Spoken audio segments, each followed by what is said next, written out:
Hello friends, good morning to all of you. आज है 16 जनवरी और 16 जनवरी के सारे टॉप करंट अफेयर्स हम लोग देखते हैं डेली की भांति। और ये डेली करंट अफेयर्स आता है 7 AM 7 बजे मॉर्निंग में वन डे एग्ज़ाम पॉइंट पे। इंस्टाग्राम फेसबुक का लिंक है डिस्क्रिप्शन में, ज़रूर फॉलो करिए। जो भी क्वेरीज हो, डाउट हो, कमेंट के अलावे आप यहाँ भी पूछ सकते हैं। विद इन 1 आवर मैं आंसर करूँगा। 1 घंटे के अंदर में मैं आपको जवाब दूंगा। कोई भी कन्फ्यूजन हो आप बेधड़क पूछ सकते हैं। सारे PDF टेलीग्राम पे भेज दिए गए हैं, टेलीग्राम ज्वाइन कर लें। पहला जो आज का क्वेश्चन है, Skoch Challenger Award. Skoch Challenger Award ये जो है किसको दिया गया है? तो ये दिया गया है अर्जुन मुंडा को। अब देखिए अर्जुन मुंडा हमारे कौन हैं? तो ये हमारे देश के ट्राइबल अफेयर मिनिस्टर हैं। ट्राइबल अफेयर मिनिस्टर, ठीक है। ट्राइबल अफेयर मिनिस्टर कौन है? अर्जुन मुंडा। इनको स्कॉच अवार्ड क्यों दिया गया है? क्योंकि ट्राइबल अफेयर मिनिस्ट्री में IT रिफॉर्म को देखते हुए, मतलब इनका जो IT टेक्नोलॉजी है उससे रिलेटेड वर्क्स इन्होंने जो किए, उन सब को देखते हुए इन्हें ये अवार्ड दिया गया है। ठीक है, क्या दिया गया है? ये अवार्ड दिया गया है। ठीक है, तो ये आपको ध्यान रखना है। इनका फील्ड कौन सा है? तो ट्राइबल अफेयर मिनिस्ट्री। और किस लिए दिया गया है? तो IT रिफॉर्म। दूसरा क्वेश्चन है, प्रारंभ 2 डे स्टार्टअप इंडिया समिट कहाँ ऑर्गेनाइज हो रहा है? तो प्रारंभ 2 डे स्टार्टअप इंडिया समिट ये ऑर्गेनाइज हो रहा है न्यू दिल्ली में। कहाँ ऑर्गेनाइज हो रहा है? न्यू दिल्ली में। न्यू दिल्ली भारत की राजधानी है और इसको जो है न्यू दिल्ली में ऑर्गेनाइज किया जा रहा है। अब न्यू दिल्ली से आप क्या क्या चीज़ें करंट अफेयर्स के साथ साथ जनरल स्टडीज़ रिवीजन कर सकते हो। तो याद रखो, न्यू दिल्ली को भारत की राजधानी बनाई गई थी 1911 में। यहाँ सुप्रीम कोर्ट की स्थापना हुई थी 1937 में। ठीक है, हमारा संविधान लागू हुआ था पूर्ण रूप से 26 जनवरी को।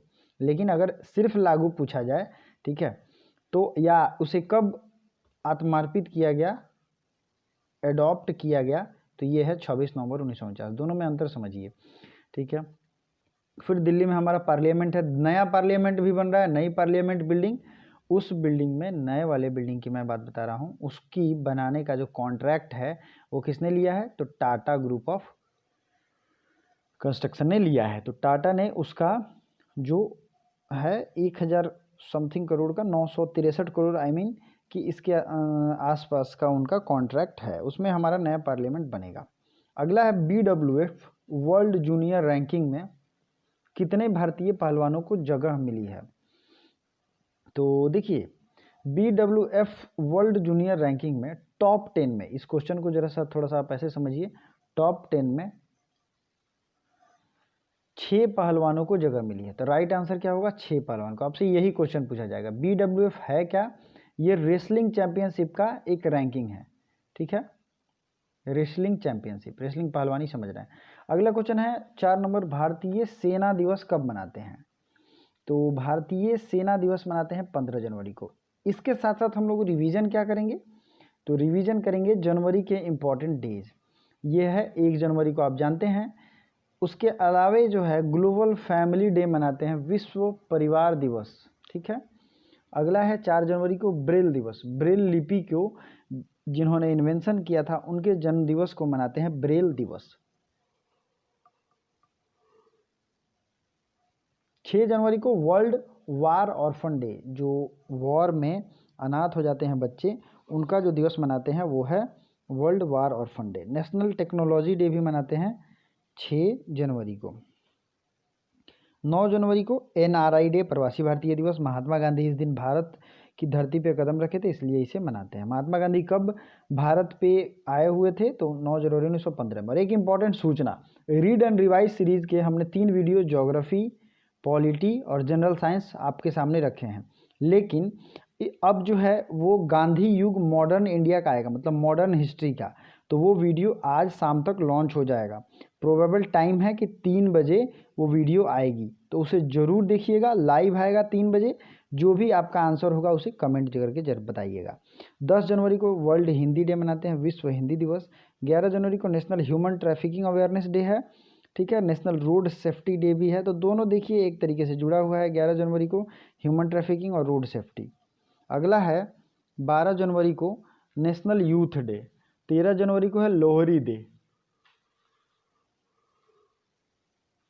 ठीक है। 14 से 15 जनवरी को हम मकर संक्रांति दिवस, और आपको ये पता भी होगा लोहरी भी सेलिब्रेट करते हैं।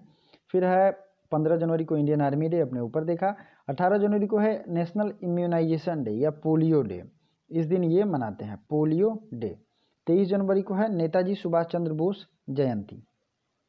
नेताजी सुभाष चंद्र बोस जयंती कब है? 23 जनवरी को। 25 जनवरी को है national voters day, national tourism day, ठीक है। 26 जनवरी को है India's republic day, international customs day. 27 जनवरी को है international day of commemoration of, sorry ये मिस हो गया यहाँ पे। 30 जनवरी को है शहीद दिवस, और 31 जनवरी को है वर्ल्ड लेप्रोसी इरेडिकेशन डे, मतलब कोढ़ उन्मूलन दिवस है लास्ट ऑफ जनवरी को। तो ये सारी चीज़ें आपको रिवीजन के लिए मैंने रखी थी। वेनेडियम किस राज्य में पाया गया है? वेनेडियम एक एलिमेंट है, आपने पढ़ा होगा, बहुत सारे एलिमेंट जैसे आयरन, मैग्नीशियम, कैल्शियम होते हैं, उस तरीके से वेनेडियम भी एक स्पेशल टाइप जो है वो पाया गया है अरुणाचल प्रदेश में। अभी कुछ दिन पहले करंट अफेयर्स में लिथियम की बात हुई थी। लिथियम जो है कर्नाटक में इसका एक्सट्रैक्शन शुरू हुआ है, मतलब कर्नाटक में लिथियम भारी मात्रा में पाया गया है, ठीक है। तो ये कहाँ है? तो अरुणाचल प्रदेश में वेनेडियम। दोनों कंफ्यूज मत होइएगा, अदरवाइज क्वेश्चन गलत होने की संभावना है। अब ये है मैप में अरुणाचल प्रदेश, ठीक है। अरुणाचल प्रदेश में कौन कौन से नेशनल पार्क हैं नॉर्थ ईस्ट में आपको पता होने चाहिए। तो मैं आपको पूरे नेशनल पार्क्स का लिस्ट दिखा देता हूं, आपको नोट करना है तो नोट कर सकते हैं, ठीक है। उससे पहले मैप देख लीजिए। अरुणाचल प्रदेश म्यांमार से इसकी बाउंड्री लगती है, चीन से भी लगती है और भूटान से, मतलब 3 इंटरनेशनल बाउंड्री अरुणाचल प्रदेश से लगती है। चलिए अब देखते हैं। तो आपने वहाँ मैप देखा था, अब यह देखिए अरुणाचल प्रदेश में नामदफा नेशनल पार्क है और मोलिंग नेशनल पार्क है। प्लीज़ नॉर्थ ईस्ट के जितने भी हैं उनको रिवीजन कर लीजिए, ये बहुत ही ज़्यादा ज़रूरी है। तो नमो, इसका मैंने ट्रिक बताया था, नमो। मैंने एक जो भी नेशनल पार्क हैं भारत के, इंडिया के 105 नेशनल पार्क का एक बहुत ही बेहतरीन ट्रिक वाला वीडियो बनाया हुआ है। आप जाएंगे ज्योग्राफी के प्लेलिस्ट में, वहाँ आपको मिल जाएगा, लिंक डिस्क्रिप्शन में अवेलेबल है, ठीक है, वहाँ से आप देख सकते हैं। अरुणाचल प्रदेश में नमो है। असम में कौन कौन से? असम में आपने नॉर्थ ईस्ट में देखा होगा, तो यहाँ पे डिब्रू साइखोवा, काजीरंगा, मानस, नामेरी और राजीव गांधी या ओरांग नेशनल पार्क है, ठीक है। इतने आपको याद रखने हैं। नेक्स्ट है छत्तीसगढ़ में आप देख सकते हैं इंद्रावती, कांगेर वैली, गुरु घासीदास, ये छत्तीसगढ़ में है। अगला है मेघालय। मेघालय में है नोकरेक और बालफक्रम, 2 नेशनल पार्क है। कहाँ कहाँ है? नोकरेक और बालफक्रम, दोनों है मेघालय में। त्रिपुरा में है बाइसन, इसका दूसरा नाम है राजाबरी नेशनल पार्क, राजाबरी नेशनल पार्क। और ये है दूसरा त्रिपुरा का क्लाउडेड लेपर्ड नेशनल पार्क। क्या नाम है? Clouded leopard national park. Very important चीज़ है कि अगर आपको ये वीडियो अच्छी लगती है तो ज़रूर लाइक करें, अदरवाइज कोई ज़रूरत नहीं है, लाइक करें और दूसरे दोस्तों को भी शेयर करें, ठीक है। इट्स वेरी हेल्पफुल, आप कर सकते हैं, ठीक है। राजस्थान में सरिस्का नेशनल पार्क है, रणथंभौर नेशनल पार्क है, मुकुंदरा हिल्स है, डेजर्ट और केवलादेव है। अगर आप डेली देखते हैं तो मैं डेली रिवीजन कराता हूँ, ऐसे सारे लिस्ट आपको मैं देता रहता हूँ पीडीएफ में, तो ज़रूर सब्सक्राइब भी करें चैनल को। तो ये रहा मैप, आपने नेशनल पार्क तो देख लिए, अब रिलेटेड मैप से चीज़ें देखिए। इसे 7 सिस्टर्स का भी नाम दिया गया है। असम, नागालैंड, मणिपुर, इसके नीचे मिजोरम, ये त्रिपुरा और मेघालय। और ये असम ऐसा स्टेट है जो 7 नॉर्थ ईस्ट के स्टेट से लगता है, ठीक है। असम के गोद में बसा हुआ है मेघालय। फिर आगे बढ़ते हैं, बांग्लादेश को देखते हैं। बांग्लादेश की राजधानी कहाँ है? ढाका, और टका यहाँ की करेंसी है। बांग्लादेश एक तरीके से माने तो पूर्ण रूप से भारत से घिरा हुआ है और 4096 किलोमीटर इसकी बाउंड्री लाइन है, जो कि सबसे ज़्यादा भारत देश से ही लगती है। मतलब भारत की सबसे बड़ी बाउंड्री जो है लगती है किससे? बांग्लादेश से। उसके बाद चाइना से लगती है 3233 किलोमीटर। तो ये याद रखिएगा, इट्स वेरी इंपॉर्टेंट, कभी कभार पूछ लेते हैं, ठीक है। फिर बात करेंगे बांग्लादेश की भाषा, और वेस्ट बंगाल की भाषा भी सेम है। और ये है त्रिपुरा जो बांग्लादेश से नॉर्थ ईस्ट के पूरे तरीके से लगा हुआ है। फिर मेघालय भी है, यहाँ गारो, खासी जयंतियाँ हैं। अब देखते हैं नॉर्थ ईस्ट में जो कुछ महीनों में कुछ चेंजेज आए हैं, जैसे नागालैंड में 6 महीने का आफ्सपा कानून फिर से बढ़ाया गया है। जोरम मेगा फूड पार्क कहाँ खोला गया? मिजोरम में। हर घर तक नल से साफ पानी योजना शुरू कहाँ किया गया? मणिपुर में। और यहाँ के सीएम हैं एन बीरेन सिंह। दूसरा जो है 2 फेस्टिवल याद रखना है, लाई हरावा फेस्टिवल और चेरी ब्लॉसम फेस्टिवल। ये कहाँ है? तो ये है मणिपुर में। Bru tribe rehabilitation, Bru tribe को कहाँ रिहेबिलिटेट किया गया, फिर से बसाया गया है? तो ये बसाया गया त्रिपुरा में। कहाँ बसाया गया इसे? त्रिपुरा में। फिर है ब्रू ट्राइब के आगे हाईएस्ट पायर ब्रिज, तो हाईएस्ट पायर ब्रिज जो है ये मणिपुर में लगाया गया है, बनाया गया है। क्वेश्चन इंपॉर्टेंट है, पूछा भी गया है। कोविड-19 सेस लगाने वाला पहला राज्य, तो ये बना था नागालैंड। चलते हैं अगले क्वेश्चन की तरफ। इस 15 से 20 मिनट में मैं आपको लगभग 200 से 300 अलग अलग पॉइंट्स रिवीजन कराता हूं, जो कि आपके लिए बहुत इंपॉर्टेंट है। अमेरिकी इतिहास में दूसरी बार महाभियोग का सामना करने वाले पहले राष्ट्रपति, तो दूसरी बार ये जो है इनको महाभियोग देखना पड़ रहा है, ये है डोनाल्ड ट्रंप। इनको सेकेंड टाइम इन पे इम्पीचमेंट प्रोसेस लग गया है। ठीक है। भारत की पहली एयर टैक्सी सेवा, ये किन किन शहरों के बीच शुरू हुई? तो हिसार से चंडीगढ़। किन किन शहरों के बीच शुरू हुए? हिसार से चंडीगढ़ तक एयर टैक्सी सर्विस शुरू हुई है। हाल ही में आईसीसीआई बोर्ड में बीसीसीआई के आधिकारिक प्रतिनिधि के रूप में कौन शामिल हुआ है? तो आईसीसी बोर्ड में बीसीसीआई के आधिकारिक प्रतिनिधि ये अपॉइंट हुए हैं जय शाह। क्या नाम है इनका? जय शाह। अगला है किर्गिस्तान के राष्ट्रपति कौन बन गए? Who is president of Kyrgyzstan?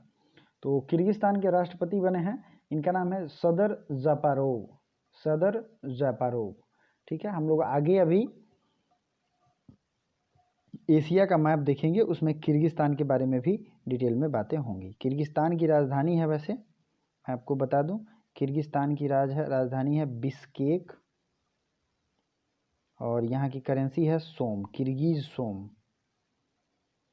किस देश ने मासिक धर्म उत्पादों पर लगने वाले टैम्पॉन टैक्स को समाप्त कर दिया है? Which country stopped tampon tax on menstruation product? तो ये टैम्पॉन टैक्स जो है ये बंद किया है अभी ब्रिटेन ने। ठीक है। मेंस्ट्रुअल साइकिल में जो टैम्पॉन यूज होता है उसके लिए ये टैक्स लगाता था ब्रिटेन गवर्नमेंट, बट ये बंद हो गया। आरबीआई ने किस राज्य के वसंत दादा नगरी सहकारी बैंक का लाइसेंस रद्द कर दिया है? तो आप इस बैंक को ज़रा ध्यान से पढ़ेंगे नाम, तो ये आपको लग जाएगा कि ये कहाँ का है। तो ये जो है बसंत दादा नगरी सहकारी बैंक, ये है महाराष्ट्र का, और इसे आरबीआई ने बंद कर दिया। आरबीआई की स्थापना कब हुई थी? तो ये हुई थी 1935 के एक्ट के द्वारा आरबीआई की स्थापना हुई थी 1935 में। इसका राष्ट्रीयकरण कब किया गया? 1949 में। ठीक है। आरबीआई में अभी के जो 25वें गवर्नर कौन है? तो ये हैं शक्तिकांता दास। ठीक है। आरबीआई का मुख्य हेडक्वार्टर कहाँ है? तो ये है मुंबई, बट इसका रीजनल हेडक्वार्टर दिल्ली में भी है, आपको याद रखना है। ठीक है। आरबीआई के बारे में और क्या क्या इंपॉर्टेंट चीज़ें हैं? आरबीआई रेपो रेट फिक्स करती है, रिवर्स रेपो रेट फिक्स करती है, और एमएसएफ मार्जिनल स्टैंडिंग फैसिलिटी भी फिक्स करती है। ये सारे रेट को आरबीआई के बोर्ड ऑफ डायरेक्टर्स मीटिंग में बैठ के फिक्स करते हैं। ठीक है। आरबीआई को बैंकों का बैंक कहते हैं, मतलब वो बैंक को रेगुलेट करती है। आप देख सकते हैं यहाँ उसका लाइसेंस कैंसिल हो गया, तो ये कौन सा बैंक है? बसंत दादा नगरी सहकारी बैंक, महाराष्ट्र का। Ease of doing business reform implemented by 8th state, 8वां वो कौन सा राज्य है जिसने ease of doing reform action plan को अपनाया है? तो ये है केरल। केरल की राजधानी है तिरुवनंतपुरम, और केरल की जो सीएम है उनका नाम है पिनाराई विजयन। पिनाराई विजयन। और यहाँ के गवर्नर कौन है? आरिफ मोहम्मद खान। ठीक है। दुनिया की सबसे पुरानी गुफा चित्रकला की खोज कहाँ की गई? World oldest cave painting discovered in, तो ये दुनिया की सबसे पुरानी केव पेंटिंग खोजी गई है इंडोनेशिया में। कहाँ खोजी गई है? इंडोनेशिया में। ठीक है। ये आपको ध्यान रखना है। अब हम लोग इंडोनेशिया और ऊपर किर्गिस्तान की बात हुई थी, तो पहले एशिया का मैप देख लेते हैं। तो ये है एशिया का मैप। सबसे पहले हम लोग किर्गिस्तान देखेंगे। किर्गिस्तान ये हो गया, जिसकी बाउंड्री चाइना से लगती है, और ये ताजिकिस्तान इसके नीचे है। ऊपर है कजाकिस्तान। कजाकिस्तान की राजधानी कहाँ थी? अस्ताना, लेकिन इसकी नई राजधानी का नाम है नूर सुल्तान। अब बात करेंगे हम इंडोनेशिया की। तो दुनिया में अगर सबसे अधिक आइलैंड कहीं पे हैं तो ये है इंडोनेशिया पे। यहाँ है लगभग 2500 आइलैंड है। इसे आइलैंड कंट्री के नाम से भी जानते हैं। इंडोनेशिया की पुरानी राजधानी जो थी वो कहाँ थी? जकार्ता। ठीक है। अब इसकी नई राजधानी बन गई है पूर्वी मतलब ईस्ट कालीमंतन। ठीक है। बोर्नियो आइलैंड में इसकी राजधानी अब शिफ्ट हो गई है। क्यों? क्योंकि इनका जो जकार्ता राजधानी था वो डूब चुका है लगभग, और आने वाले समय में डूब जाएगा पूरा का पूरा। ठीक है। अब बात करते हैं आसियान का जो हेड क्वार्टर है, आसियान का association of south east Asian nation, इसका हेड क्वार्टर भी है जकार्ता में। इंडोनेशिया के पास जो एक बहुत इंपॉर्टेंट क्वेश्चन पूछा जाता है, स्ट्रेट ऑफ मलक्का जो ये गुजरता है, जो कि लगभग पूरे दुनिया का लाइफलाइन है। ठीक है। तो ये मलेशिया और इंडोनेशिया के ये बीच की पैसेज है। ओके। नेक्स्ट इंपॉर्टेंट चीज़ है, ये आपको दिख रहा होगा बोर्नियो आइलैंड, यहाँ पे यहीं पे है ईस्ट कालीमंतन। ठीक है। इंडोनेशिया के राष्ट्रपति कौन है? जोको विडोडो, जो कि रिसेंट में रीअपॉइंट हुए हैं। फिर इंडिया से आप देखें तो यहाँ पे थाईलैंड है, थाईलैंड की राजधानी बैंकॉक है। और कंबोडिया की राजधानी क्या है? Phnom Penh. वियतनाम की राजधानी है होनोई। लाओस की है वियंतियान है। बर्मा की है, राजधानी का नाम क्या है? बर्मा इसका पुराना नाम है दरअसल। यह है म्यांमार। म्यांमार की राजधानी है नैपीडाओ। ठीक है। तो वीडियो को लाइव देखने का आदत डेवलप करें 7 बजे सुबह में। ठीक है। और भी चीज़ें हैं जो कि एशिया के इंपॉर्टेंट है। देखिए एशिया की सबसे लंबी नदी कौन है? तो ये है हांगहो नदी, और चीन का शोक भी इसे कहते हैं। दूसरा है भारत की सबसे लंबी नदी है गंगा, जिसकी लंबाई है 2525 किलोमीटर। ठीक है। एशिया का सबसे ऊंचाई वाला प्लेस कौन है? तो वो है माउंट एवरेस्ट, जिसे सागर माथा कहते हैं, नेपाल में स्थित है माउंट एवरेस्ट। और भारत का सबसे ऊंचा जो चोटी है वो कौन है? काराकोरम या K2। ठीक है। जो कि जम्मू एंड कश्मीर में है। तो ये चीज़ें आप याद रखो।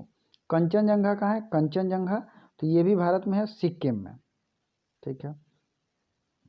अब बात करते हैं एशिया की जो निचली प्लेस है, सबसे जो खाई वाला स्थान है, सबसे गहरा वाला स्थान, वो कौन है? तो वो है डेड सी। कहाँ पे है? तो ये जॉर्डन में है, वेस्ट एशिया में जॉर्डन में डेड सी के नाम से उसे जानते हैं। ठीक है। इतनी चीज़ें अगर आप एशिया से याद रखते हो तो बहुत ही हेल्पफुल रहेगा आपके किसी भी एग्जाम के लिए। अगले क्वेश्चन को देखते हैं। किस एम्स ने लगातार तीसरी बार कायाकल्प पुरस्कार जीता है? कायाकल्प जो है ये लेबर रूम असेसमेंट का एक प्रोटोकॉल है, और ये अवार्ड जीता है एम्स भुवनेश्वर। भुवनेश्वर मतलब उड़ीसा। उड़ीसा की राजधानी कहाँ है? भुवनेश्वर ही है। और अगला क्वेश्चन है, दुनिया की सबसे तेज़ी से बढ़ता हुआ टेक हब मतलब टेक्नोलॉजिकल हब ये कौन सा बना है? तो ये बना है बेंगलुरु, जो कि दुनिया का सबसे तेज़ी से बढ़ता हुआ टेक्नोलॉजिकल हब बना है। बेंगलुरु वृषभ्रावती नदी के किनारे है। वृषभ्रावती नाम भी थोड़ा है इसका, वृषभ्रावती। और ये जो है ऑफिशियल लोगो लॉन्च करने वाला भारत का पहला शहर है। इसका अपना एक लोगो है। उसके बाद आप याद करेंगे इसे आईटी सेक्टर कहते हैं। इंडिया का सिलिकॉन वैली कहते हैं। सिलिकॉन वैली इंडिया का कौन है? बेंगलुरु। ठीक है। जो कि राजधानी किसकी है? कर्नाटका की। कर्नाटक की राजधानी कहाँ है? बेंगलुरु। और कर्नाटक के सीएम कौन है? YS येदुरप्पा। ठीक है। अगला क्वेश्चन, किस राज्य ने परशुराम कुंड तीर्थ यात्रा शुरू की है? विच स्टेट स्टार्टेड परशुराम कुंड तीर्थ यात्रा? तो ये है अरुणाचल प्रदेश। परशुराम कुंड तीर्थ यात्रा अरुणाचल प्रदेश ने लागू किया। वैज्ञानिक और तकनीकी सहयोग के लिए भारत और किस देश के बीच समझौता हुआ है? तो वैज्ञानिक और तकनीकी साइंटिफिक एंड टेक्नोलॉजिकल एक्सपर्टीज़ के लिए भारत और UAE यूनाइटेड अरब एमिरेट्स के बीच में समझौता हुआ। क्यों हुआ इसको समझिए। दुनिया का पहला आर्टिफिशियल इंटेलिजेंस यूनिवर्सिटी जो है वो UAE में ही बनाया गया है। UAE बहुत ही छोटा कंट्री है, मैं एशिया के मैप में आपने देखा भी होगा, लेकिन यहाँ पे सबसे ज़्यादा टेक्नोलॉजी में ये आगे हैं। अभी हाल ही में ये न्यूक्लियर बेस्ड पावर प्लांट इन्होंने बनाया है। कोल बेस्ड पावर प्लांट को छोड़ के बहुत ही तेज़ी से ये टेक्नोलॉजी में आगे बढ़ रहे हैं, इसलिए ये एग्रीमेंट हुआ है। किस राज्य सरकार ने सरकारी स्कूलों में अंग्रेजी शिक्षकों के लिए टेसॉल कोर्स सर्टिफिकेट प्रोग्राम शुरू किया है? तो अंग्रेजी शिक्षकों के लिए टेसॉल सर्टिफिकेट प्रोग्राम शुरू किया दिल्ली में। अब आज जो आपको क्वेश्चन कमेंट करना है उसको देख लेते हैं। तो आज जो आप लोगों को क्वेश्चन आंसर देना है, 2023 में होने वाले FIH पुरुष हॉकी विश्व कप का आयोजन कहाँ होगा। इसका आंसर मैंने पिछले वीडियो में डेली करंट अफेयर्स में बहुत अच्छे से दिया हूँ मैं, तो जरूर बताइएगा इसका right answer. Thank you so much for watching till the end. कोई भी सजेशन हो आप जरूर दे सकते हैं। Thanks again.